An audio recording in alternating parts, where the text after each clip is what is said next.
Okay, so I just found this. I've watched some of her videos before, at least the videos of her that people share. Like, I remember I was seeing one of my first videos by her in 2021, but then I kind of like couldn't find it anymore until like last year. But I mean, of course, like I said before, I studied SRE sex trafficking and all that stuff since I was 7 anyway. And then, of course, the little bits and pieces that are tied into the Cash for Kids system, the lower level branches. But this goes into what I was saying in some other video. I don't even remember what the video was really about. I think maybe about how true crime channels exploit abuse escapees. Or maybe it was another video. It might have been another one. I had mentioned in one video that there was this news video on YouTube and people were talking about it. Some, not a lot, but some were talking about how the police supposedly found quote unquote 200 missing kids, and people were talking about, well, you found 200 missing kids, but there were no charges and nobody was arrested. And of course, people in the comments were saying stuff like, I get that you guys can't read in between the lines, but these kids weren't being trafficked, they were runaways or they were kicked out.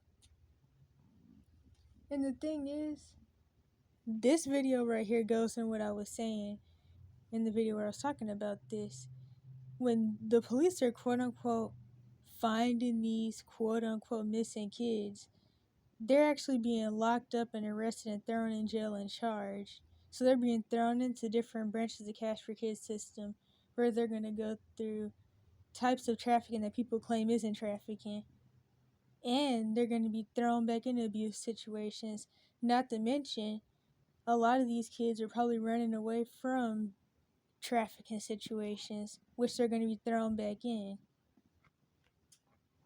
But of course, nobody ever wants to talk about that because for whatever reason, whenever people see quote-unquote children escaping abuse situations, they get mad because they feel like children should just be listening to their quote-unquote parents or adults, and they shouldn't have rights to not be in those situations, because if they're trying to leave, apparently they're being quote-unquote bad and they're being disobedient. So when people see kids escaping these situations, they get mad, or they start talking about all the dangers in the world and the predators out there. Child molesters are literally anywhere. If you go to school, your teacher's probably a pedophile. If you go to literally anywhere you go, there's going to be predators of all types. Because the thing is, people are always talking about pedophiles, but I mean, there's so many other toxic types of people you have to watch out for too, to be honest, that no one talks about. But anywho, yeah, so people just feel like the police should just come and arrest the kids. And literally in one of the videos, they were showing that they're arresting the kids, and the kid was being handcuffed and put in the back. And for whatever reason, people celebrate over this stuff because they think that the police are helping somebody. And for one, if somebody is in like SRE sex trafficking, you're not going to hear about them on the news anyway because the people who are doing it, and the police don't look for them. The police don't even really look for the runaways unless they're like trying to reel somebody back into some situation, commonly because they get paid to. Now I gotta find it. Soaked it with water, threw it in the front yard. I was pissed. Okay, wait a minute. Because I had kind of These situations, because it wasn't even working at first, so now I gotta like find it. including keeping. Okay, I think I'm at the part that I wanted to be at, still kind of like before it. I may just play a couple minutes of it.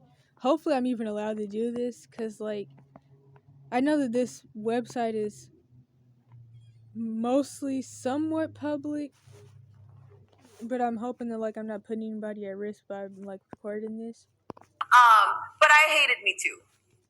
I still hate me sometimes for the things that I did. So if you're watching this video, I'm so sorry. I tore her shit up when she told that social worker the truth. She said, yeah, he's in her room at night. Yeah, our foster brothers are in her bed at night. Yeah, she's going out of her window. Yeah, and when the social worker got there, I got really scared because I'm like, oh, shit, this is going to go really bad. He's going to kick my ass. Okay. And I took her shit and I tore it up. I put it in the bathtub, soaked it with water, threw it in the front yard. I was pissed. I was pissed. And I said she lied because I was scared of what would happen next. Then things got worse after my pimp walked through my front door, paid my foster parents $5,000. Not even that much money. $5,000 don't get you that far. They gave them $5,000 and they let me go through the front door with it unlocked.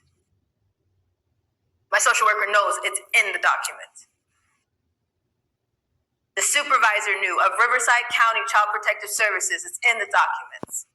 And this goes into something that I said before, because people are really confused about all the different types of trafficking there are and also how it works. And the thing is, CPS is one of the branches of the Cash for Kids system, as I say all the time. The Cash for Kids system, in and of itself, is trafficking and forms of trauma-based mind control. Because, I mean, at the end of the day, like I say all the time, child abuse is an agenda, not a coincidence, because it creates a whole bunch of messed up people who can't think for themselves and can go along with any agenda that's pushed. And then, what was the other thing? The other thing was, wait a minute. Oh, yeah. The point of trauma is mind control at the end of the day, because it's supposed to, like, mess you up and keep you from being your true self and meeting your full potential. Those are kind of side things. But anyway, the whole way that the cash for kids system operates is trafficking in and of itself. They come to people's houses with or without parents' permission, and they take a kid for money, and they lock them up somewhere and abuse and drug them and label them for money.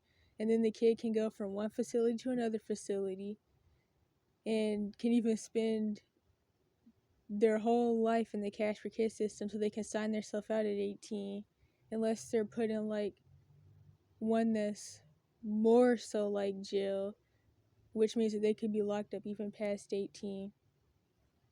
So yeah, the CPS is part of those branches, as I say literally every day.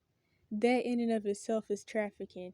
A kid being taken from their home and passed around to different people for money. But you can also end up in full-blown SRA sex trafficking from CPS, and also even prostitution sex trafficking. The ombudsman knew of Riverside County Child Protective Services. It's in the documents and still nothing. That's how it goes. Recording. These situations from 3 months old, and the most worst year of my life was 15, has carried on to right now, and I'll be 30 in a little bit. I can't believe I'm saying that. I wasn't supposed to make it past 16. So these affidavits, we can't go each and every one. It's a lot. We don't know. We'll probably release some small excerpts at the end. We'll probably release them as we go. Maybe we won't. Maybe they'll stay in insurance. I don't know. There's no one to give it to. We did interviews with a few people, and there's an interview that keeps circulating, and nobody knows what happened behind that interview. Nobody knows that it touched hands that it shouldn't have. Nobody knows that people were entitled to the information, and we sense that. You start to feel like somebody's interrogating you, right? Give it to me. What happened? When exactly? What happened in the first 5 minutes? Why can't you remember? Break it down for me like I'm 2. Do you see how you start to like, ooh? Our majority of our direction has been throwing it in 6.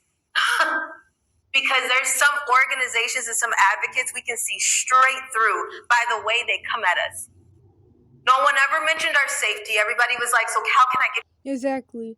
None of these organizations are put in place to help. Anything that says that they're there to help you is not there to help you. Let me go ahead and say that. And that's kind of like the story of my life and people around me. Is this coming out right? And the lives of people around me till now. I really hope they came out right. None of these systems are put in place to help anybody do jack. In fact, they're really put in place to either get you in a bad predicament or keep you there. And another thing is that if you're in some organization, you even think to mention these things, you're going to be bashed. And of course, the specific group of Caucasian Europeans, the real white supremacists, not the country bunkers running around in the Appalachians with no teeth, the real white supremacists at the top who actually run everything. I call them the higher level white supremacists that don't like the lower level ones or even the lower level quote unquote white people. Those are the ones who actually run everything. The ones who run around Africa pretending to be the people. So yeah, since they run everything, you would never be able to mention any of this in any of these organizations that they're at the top of, because obviously you're gonna be fired. You're probably gonna be become a real targeted individual because you're gonna be targeted for your whistleblowing. And yeah, because I know like the term targeted individual is like really used for other stuff these days. Somewhat by people who just seem to like, well, they're like, it seems to be being used by people who've just become like, I don't know, not always paranoid, because they're just saying just because you're paranoid doesn't mean they're not after you, but like, but they had a quote unquote narcissistic abuser, and their flying monkeys and enablers were like always doing the usual stuff that flying monkeys and enablers do to the victim. And so then that person will start calling themselves a targeted individual. Also, probably maybe has something to do with like, if you're anointed / prophetic or anointed, because you don't necessarily have to be a prophet, but if you're anointed, you're gonna like have more issues in life, and you may commonly be like a scapegoat in your family system, and so then you're constantly in situations where you're targeted, just like how if you're in the cash for kids system, you're being like pushed through the school to prison pipeline or any of the other parts of the cash for kids system, that's also considered being targeted. So yeah, it's like the term targeted individual is used for a lot of different things these days. That was my point with that. So just so people know what I'm talking about. I don't even remember what I was originally saying. So yeah, there's it. If this plays. Oh dang, wait a minute. You on a stage. you got some followers watching you. Nobody asked about how can I get you in a room safely and out safely. Oh yeah, I remember something I forgot to mention. So in another video where I had mentioned somebody that had let me know that they had told the police that I was living at the shelter, and they told them that they felt like I was a child, which, like I said in the video about that, why in the world do you want me to get dragged into the same system that messed you up? But anyway, that person also had mentioned how when they were being trafficked, the organizations, of course, don't help. They tell you, the trafficking organizations that claim they're there to help, tell you that you have to come to them and you have to find a way out to get to them and to get to their safe places, quote unquote, and that they don't come to you. And they probably, they definitely know that sometimes people who are running these organizations are like really high up, so they probably don't even want to get themselves involved or in conflict with the people who are running all this stuff.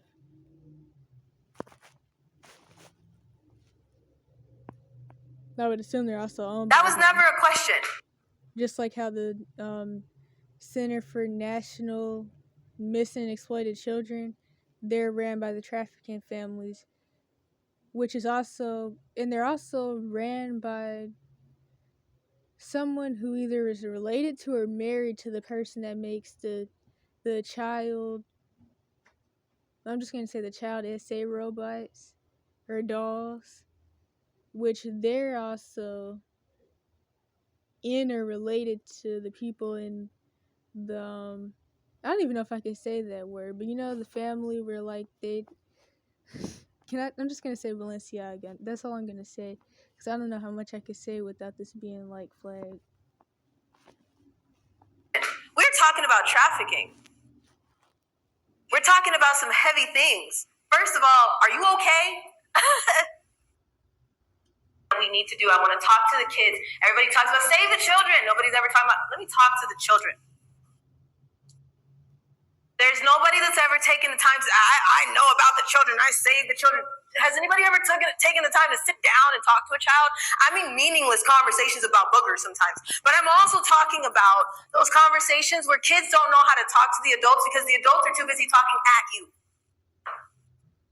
People are too busy talking at you because this is what it's supposed to be. I want to talk to you. So if you are a child that is watching this, if you are a child that has contacted me, and I'm sorry if I have not gotten back to you yet, things are happening a lot. I may not be able to save you, but I would love to talk to you. I may not be able to do so much, but I would love to help. If there's a lot of angels in this room, there's somebody that can advocate for you. There's somebody who doesn't mind saying, I will pray with you. If you don't believe in Jesus, they'll sit with you while you cuss, yell, scream, fight, whatever, let it out. Because they've done it with me. That's how I know it's real. My mom has had the patience with me to get me to today. You angels have had the patience with us to be sitting here. So now I'm talking to the children mainly today. There's so much that's going on, and these advocates and these organizations are really bothering me. We've done a lot of interviews, and there's no point for an interview. And that's the thing. When you talk about this stuff, people just feel like you want attention, or you're just, I don't know, trying to make America seem bad and all that bullcrap people say. And honestly, we don't have to make America seem bad. When there's nothing that comes out of it. There's no point in followers and numbers and merchandise when there's nobody that's filling the streets. If there's 75,000 people that are watching this video right now, that doesn't matter when there's not 75,000 people yelling, where the hell is the Epstein flight logs? Why won't anybody talk about where the missing children are? Oprah. What's going on with that school? Somebody you admire, somebody you respect, or maybe even love. And it feels good. I mean, if you're 7 years old and somebody, which I was trying to say this to my friends who had children, you're 7 years old and someone is stroking your penis, it feels good. Even though you don't have a name for what that is, it feels good. And when I first said this years ago, people were like, you're crazy, because everybody wants to believe it's like sexual assault and you're being thrown up against the wall and you're being raped. And I have said for years, if the abuser is any good, you won't even know it's happening. Oprah legitimized the notorious sex criminal Joe Teixeira, a.k.a. John of God, as a miraculous faith healer. I'm really trying to, I think I skipped it, to be honest. Okay, I'm kind of just back at this part because I think that the part that I was looking for is somewhat after this, but I'm still going to leave the link. Oprah was very close with disgraced Hollywood mogul, rapist, and abuser Harvey Weinstein. Her Me Too documentary ignored Weinstein and Jeffrey Epstein. Oprah was herself a teenage prostitute. She stokes the fires of racism in America. And she is a member of the Billionaire Club, or the Good Club, along with Bill Gates, George Soros, Warren Buffett, David Rockefeller. People who are also the national, what is it called? The National Association, no, I can't even remember. I haven't talked about this in years. I haven't talked about this since I was 10 or something. I think the North American Man Boy Love Association. I was thinking about the letters. Oh my gosh. And I was getting mixed up with the National Missing and Exploited Children Association, but yeah, NAMBLA. Rockefeller and Ted Turner. The so-called Good Club meets behind closed doors and discusses plans for global depopulation. The Great Awakening is upon us. When will humanity begin seeing these billionaire celebrities for who they really are? How did you save 500 children? Where did you put them?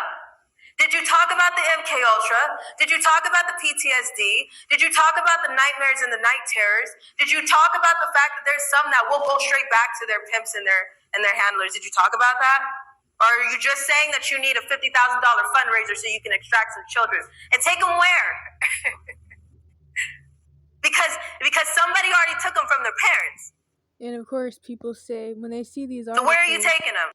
in these news videos, they say that these cops need a raise, but these kids are just being kidnapped all over again, pretty much. If you're in the CPS system and you're trying to figure things out right now, I've been there. I've done that. Been on my own. And then this woman walked in my life. She looked just like me, she my twin. You know, we dress alike too. But yeah, that's what I really wanted to show.